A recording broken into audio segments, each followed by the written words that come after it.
जय सिया राम। सब सुख लहे तुम्हारी सरना, तुम रक्षक काहू गुजरना। कोई भी कार्य किया जाता है तो उसका परिणाम निश्चित तौर पे मिलता है। खास करके अगर कोई अच्छे कार्य कर रहा हो, भक्ति कर रहा हो, ईश्वर की आराधना कर रहा हो, ईश्वर को कुछ अर्पित कर रहा हो, फल फूल मिष्टान कुछ भी चढ़ा रहा हो, अर्पित कर रहा हो, कोई भी पाठ कर रहा हो, उसका परिणाम निश्चित तौर पे मिलता है। और तब मिलता है जिस वक्त हमें सबसे ज़्यादा उसकी आवश्यकता होती है। बहुत से लोग इस बात को लेकर परेशान हो जाते हैं, चूँकि उन लोगों ने एक टाइम फ्रेम बना दिया है, एक समय निर्धारित कर दिया है कि हम किसी मनोकामना को लेकर के कोई हम पाठ करना शुरू करते हैं और वो जैसा हम चाहते हैं उस प्रकार से जब हम चाहते हैं तब जब ये पूरा नहीं होता तो हमें लगता है कि व्यर्थ हो गया, प्रार्थना नहीं सुनी गई, इसका कोई रिज़ल्ट नहीं मिला, भक्ति का प्रतिफल नहीं मिला। लेकिन ऐसा बिल्कुल नहीं है, 100% मिलता है। और जैसा कि हमने कहा कि तब मिलता है जिस वक्त आपको सबसे ज़्यादा आवश्यकता होती है। इसलिए धीरज बना कर रखें, निश्चित तौर पे मिलता है। बाबा नीम करोली जी महाराज का एक प्रसंग है। एक बार की बात है कि ठंड का मौसम था, बहुत ज़्यादा ठंड पड़ रही थी पहाड़ों में, और कैंची धाम आश्रम अभी नया नया बना था। तो बाबा जी वहीं थे। अभी जो सड़क वगैरह दिखाई देती हैं वहाँ उस प्रकार की सड़कें नहीं हुआ करती थी, उबड़ खाबड़ वो सब ज़मीन था, रास्ता था। एक तो है कि कैंची धाम के ठीक सामने वाली सड़क है, और एक थोड़ा सा आप घुमा करके ऊपर की तरफ जाएंगे जो कि वो रास्ता नैनीताल की तरफ निकल जाता है। वो रास्ता भी था लेकिन वो उतना बढ़िया नहीं था। और ये लगभग 1966-67 की बात है, 66-67 के समय की बात है कि रात्रि के यही कोई लगभग 9 साढ़े 9 बजे का समय रहा होगा।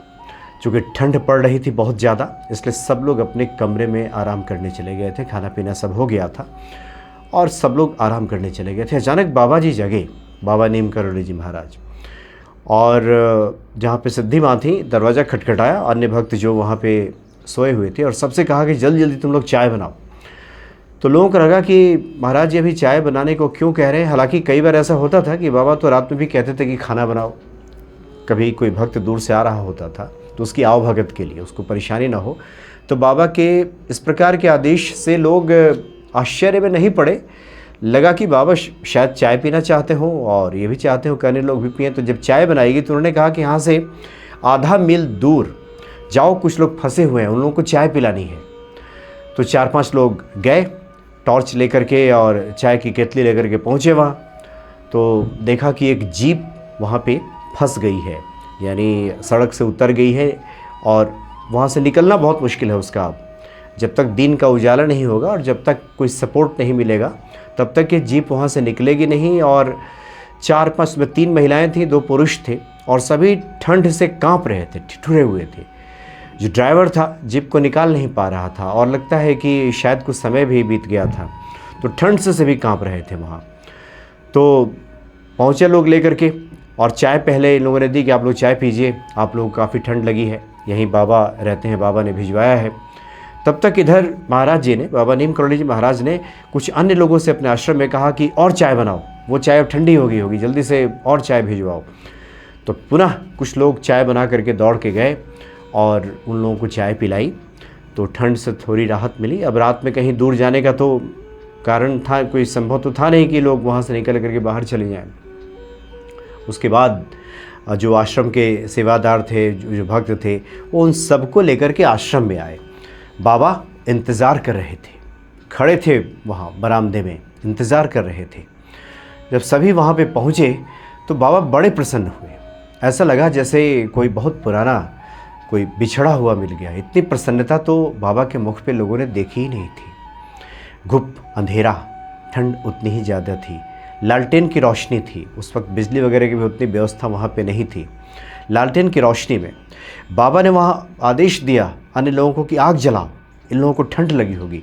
और सभी वहाँ आग के पास बैठे, वो जो 4-5 लोग थे, बाबा जी वहाँ करके बैठ गए। आग की ज्वाला जो धधक रही थी उसमें बाबा का जो चेहरा है वो दीप्यमान हो रहा था, चमक रहा था। और बाबा ने मुस्कुराते हुए कहा कि जानते हो ये लोग कौन हैं जो लोग आए हैं? इन लोगों के यहाँ मैं 30 साल पहले गया था एक बार, बहुत ठंड पड़ रही थी और इन लोगों ने मेरी बहुत सेवा की थी। इन लोगों ने मुझे कंबल दिया था ओढ़ने को। 30 साल पहले की ये बात है। ये बड़े अच्छे लोग हैं और ये इसलिए आप लोग यहीं विश्राम करो। बाबा ने उन सबसे कहा कि रात्रि यहीं विश्राम करो, किसी प्रकार की कोई असुविधा नहीं होगी। बाबा ने आश्रय दिया वहाँ पे।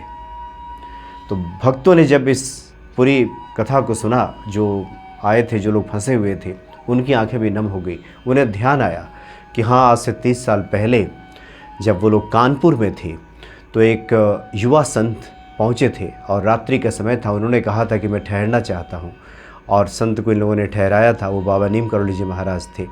आवभगत की थी उस परिवार ने। और आज इस विपदा में, संकट की स्थिति में, वो जो पुण्य कर्म किया गया था, कार्य किया गया था, वो व्यर्थ नहीं गया। सबसे बड़ा संकट जब जीवन पे आन पड़ा था तो बाबा नीम करोली जी महाराज की कृपा वहाँ बरसनी शुरू हो गई। तो जो लोग भी ईश्वर की आराधना करते हैं, अच्छे कार्य करते हैं, कोई भी सन्मार्ग का काम करते हैं, अच्छे कार्य करते हैं, सन्मार्ग पे चलते हैं, तो ऐसे लोगों के जीवन में परेशानी एक तो आती नहीं है, और परेशानी अगर आ भी गई तो संकट मोचन खड़े हो जाते हैं। संकटों का निवारण तुरंत कर देते हैं हनुमान जी, इतने दयालु हैं। इसलिए जो लोग भी ईश्वर की आराधना करते हैं, किसी भी रूप में करते हैं, उनकी कथा का श्रवण करते हैं, पाठ करते हैं, उनको फल फूल मिष्टान कुछ भी अर्पित करते हैं, वो इतना समझ लें कि इसका प्रतिफल मिलकर रहेगा और कई गुना मिलेगा। बहुत से संत बताते हैं, कहते भी हैं कि हनुमान जी किसी का उधार नहीं रखते। जो भक्ति करता है, जो उनको कुछ भी अर्पित करता है, उसका कई गुना ये लौटा देते हैं। और प्रकृति का नियम भी यही है। एक बीज आप धरती में डालिए, वहाँ से हज़ारों बीज, वहाँ से जो नई फसल आएगी, वहाँ से हज़ारों फिर उसके बाद बीज पैदा हो जाता है। तो कई गुणा ये प्रकृति, ईश्वर मनुष्य को, अपने भक्तों को लौटाते हैं। तो कभी भी ईश्वर की भक्ति खाली नहीं जाती, उसका प्रतिफल निश्चित तौर पे मिलता है। जय सिया राम।